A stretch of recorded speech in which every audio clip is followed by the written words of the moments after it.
Hello everyone. Today our topic is bottom up parsing. But before starting that topic, we should know about problems related to top down parsing. First is backtracking. Backtracking is problem in top down parsing because it consumes time and for parsing long string it take large time that make compiler slow down. So it is a problem with top down parsing. Second is left recursion. This grammar is left recursive, capital A on left hand side and capital A on right hand side. So this is left recursive. We cannot use left recursive grammar in top down parsing. So this is also considered as a problem. Third is ambiguity problem. We cannot use ambiguous grammar in top down parsing. Fourth is non-determinism. In this grammar, on right hand side, both production rules start with small a. So we cannot determine which production rule to use first by looking at first symbol. So this is also a problem with top-down parsing. Now start bottom-up parsing. We can also call it shift-reduce parser. In this parser, we build the parse tree from leaves to root. Bottom-up parsing can be defined as an attempt to reduce the input string to the start symbol of grammar by tracing out the rightmost derivation in reverse. We use rightmost derivation in reverse order. A grammar is given. We have one string A, B, B, C, D, E. We use bottom-up parsing here. In first step, we use the string A, B, B, C, D, E, and by using these production rules, we are generating our start symbol capital S. So this is called bottom-up parser. We have four types of LR parser: LR0, SLR1, LALR, and CLR parser. In LR parser, L stands for scanning the input from left to right and R stands for constructing a rightmost derivation in reverse. For bottom-up parser, we use input string. At the end of input string, we use $sign that represent end of the string. We use stack, and by this we create action and go to table, and by using all this we generate parse tree.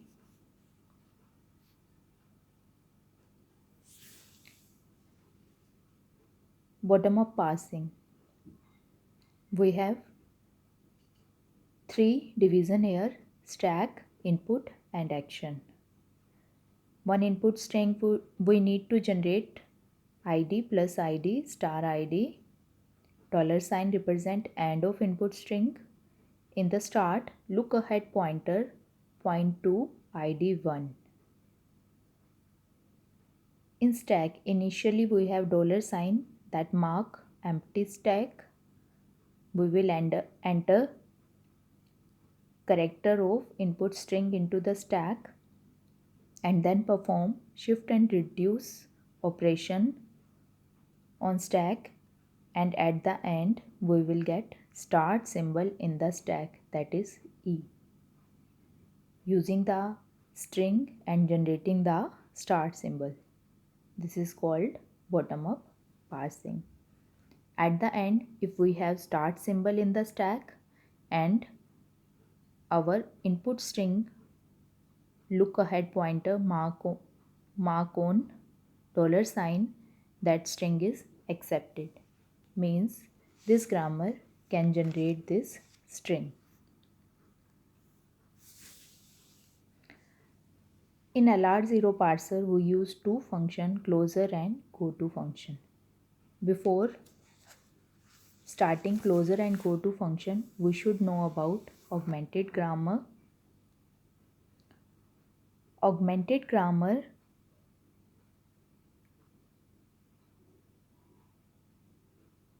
is the grammar with new start symbol s dash and a production s dash goes to s.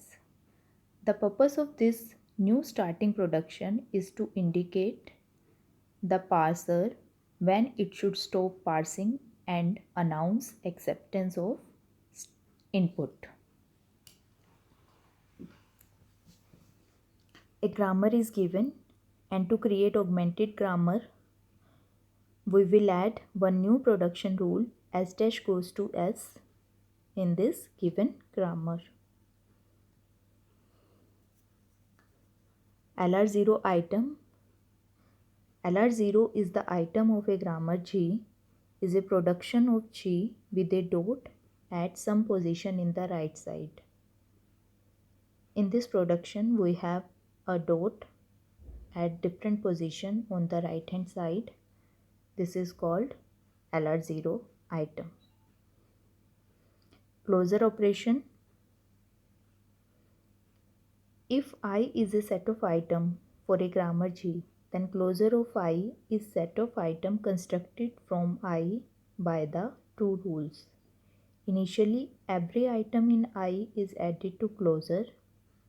If A goes to alpha, B, beta is in closure of I and B goes to gamma is a production, then add the item B goes to gamma to I.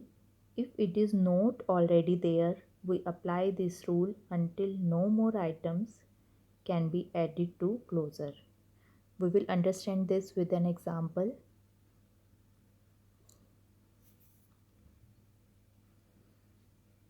Closure operation, a grammar is given s dash goes to dot s. We have a known terminal after dot capital S, so we will add production of s goes to a. We have a known terminal again after dot, that is a, so we will add production of a. This is called closure.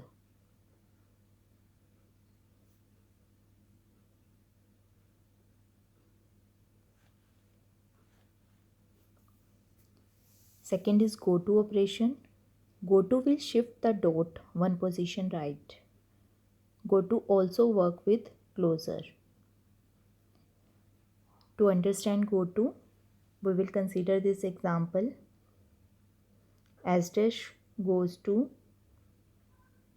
if we will read S, then S dash goes to S dot. Nothing is present after dot, so no closure operation will be there. In goto operation, we always move dot one position right. If we have some known terminal after dot, then we will add production rule of that known terminal. This is called goto operation.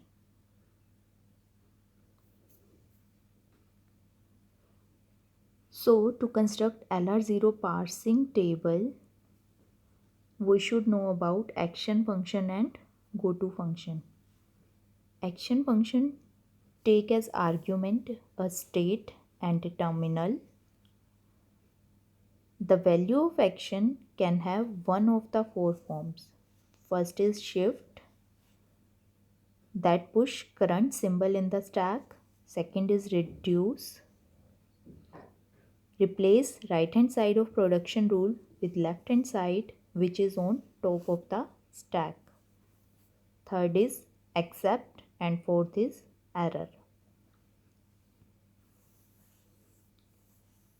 For goto function, as we discussed earlier, we will move dot one position right. It defines the set of item to states. If go to I, we will read A, and we are moving to ij, then go to also map a state I and a known terminal A to state j. Consider a example. First we create augmented grammar by using this grammar. S goes to AA and A goes to A, capital A and B. So we add one new production rule, S dash goes to S in this grammar. This is called augmented grammar. This is our go-to graph. By using this go-to graph, we will create LR0 parse table. To create this go-to graph, first we will consider our augmented grammar. In this augmented grammar, we use goto and closure operation. We read S, A, capital and small a. We move dot one position right, then item set 1, I1 represent item set 1. S goes to S dot. We have nothing after dot, so we will not add any production rule. S goes to A dot A. We have capital A after dot, so we are adding production of A. This is our item set 2. In third, A goes to small a dot capital A. This is our item set 3. We have capital A after dot, so we are adding production of A. And for B, A goes to B dot. We have nothing after dot, so we are not adding any production rule. This is our item set 4. Further, we will move on item set 2, item set 3. In the same way, we are moving from item set 0. Item set 1 is our special item set, special final item set. And at the end, when we have dot at last position, these are our final set that is used for reduction, and other item set are using for shift operation. This is our go-to graph. By using this go-to graph, we are generating parse table. Parse table is dividing in two portions, action and go-to. In action, we add non-terminal symbol, small a, small b and dollar sign. These are our terminal symbol, small a, small b and dollar sign.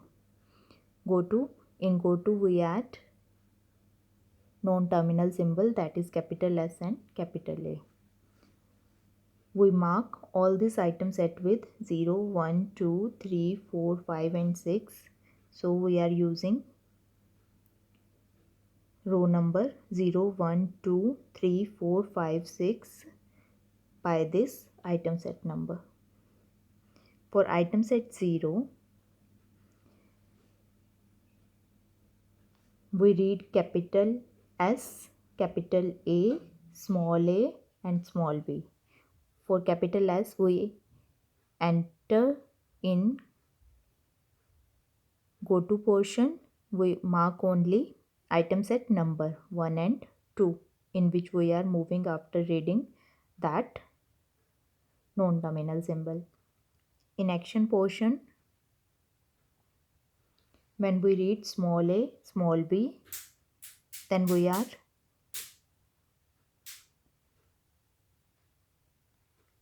using action portion and we will mark shift plus state number, that is S3 if we are reading small a and S4 if we are reading small b.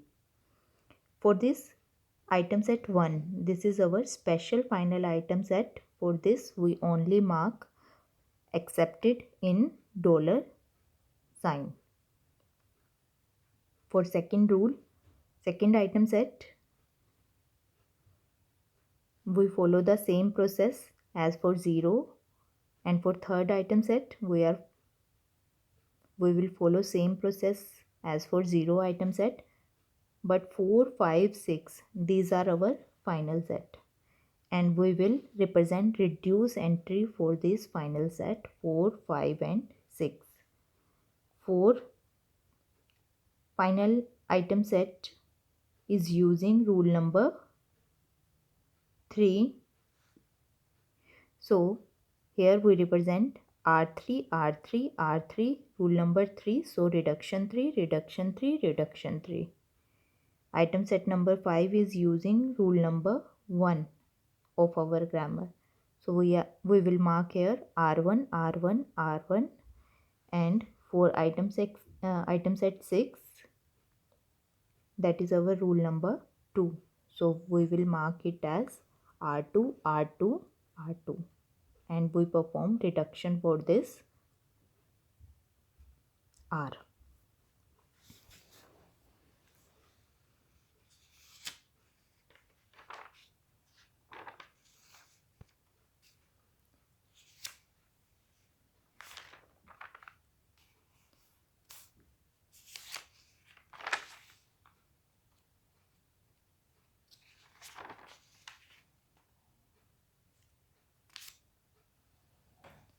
This is called our pass table.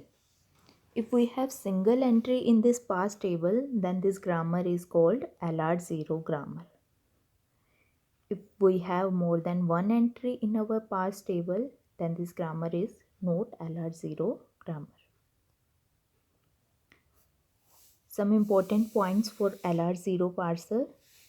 First is two reduction production in one state, that is known as RR conflict.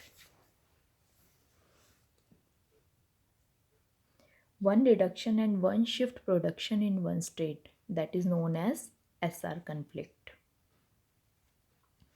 If no SR or RR conflict present in pass table, then that grammar is LR0 grammar. In above grammar, no conflict, so that is LR0 grammar. Means if we have more than one entry in any cell of our LR0 table, that is not LR0 grammar. For LR0 grammar, we have only one entry in a particular cell. This is LR parser. Thank you.